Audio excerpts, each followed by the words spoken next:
আসসালামু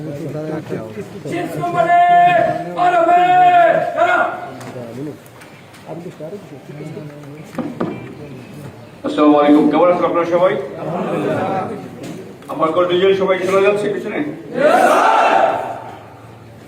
প্রথমে আমি সবাইকে এখানে আসার জন্য এবং আমাদের কন্টিনজেন্ট মোতায়েন হয়েছে কত তারিখে এখানে 16 তারিখ থেকে নৌবাহিনী কন্টিনজেন্ট নিয়োজিত হয়েছে একটা আমাদের জাতীয় নির্বাচন অনুষ্ঠান আয়োজনের জন্য। এবং আমাদের কাজ হচ্ছে এখানে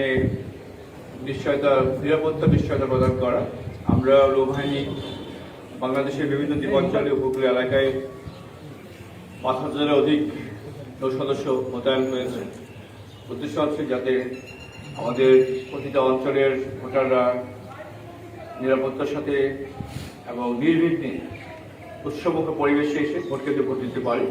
আমরা সে ব্যবস্থা করবো ইনশাআল্লাহ। আমাদের সাথে আছে আরও সদস্য, যেমন বিজিবি আছে, কোস্টগার্ড আছে, আনসার বিজেপি, স্থানীয় প্রশাসন, নির্বাচন কমিশন সদস্যবৃন্দ। আমাদের এখানে যে ধরনের প্রিপারেশন আছে সেটা আমরা ইতিমধ্যে নিয়েছি। টহল দেওয়া হচ্ছে, সড়ক পথে টহল হচ্ছে, বিভিন্ন নৌপথে টহল দেওয়া হচ্ছে। আমাদের সাথে বিভিন্ন টিম আছে যারা নজরদারি করছে। সো অ্যাজ এ হোল আমাদের প্রচেষ্টা থাকবে যে আমাদের নির্বাচন, যে এলাকায় নির্বাচন, প্রতিটা আসনে, প্রতিটা উপজেলায়, ভোট কেন্দ্রগুলোতে আগে থেকে পর্যবেক্ষণে রাখা এবং নজরদারি করা, যাতে সুষ্ঠুভাবে আমরা নির্বাচন আয়োজনের জন্য আমাদের নির্বাচন কমিশনকে সহায়তা করতে পারি এবং স্থানীয় ভোটাররা যাতে নির্বিঘ্নে নিশ্চিন্তে নিরাপত্তার সাথে ভোট দিতে আসতে পারেন এবং উৎসবমুখ পরিবেশ সৃষ্টি করা। নৌবাহিনী ইতিমধ্যে অনেক জায়গায় ডিপ্লয় হয়েছে। আমরা আগেও আমাদের দায়িত্ব পালন করেছি এই তো সিভিল পাওয়ার আওতায়, এবং আমাদের বসবাস সবাই করেছে, কারণ আমরা এখানে একটা প্রফেশনাল ভাবে কাজ করবো, পেশা দায়িত্ব থাকবে এবং এখানে সুশৃঙ্খলভাবে কাজ করবো এবং প্রত্যেকটা সেন্টারকে আমরা যাতে সুশৃঙ্খলভাবে ভোট দিতে পারি সে ব্যবস্থা করবো ইনশাআল্লাহ।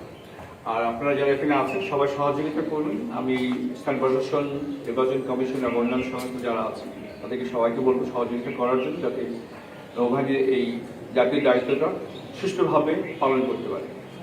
সবাই ভালো থাকবেন। মহান আল্লাহ তাআলা আমাদের সহায় হন। সবাইকে ধন্যবাদ।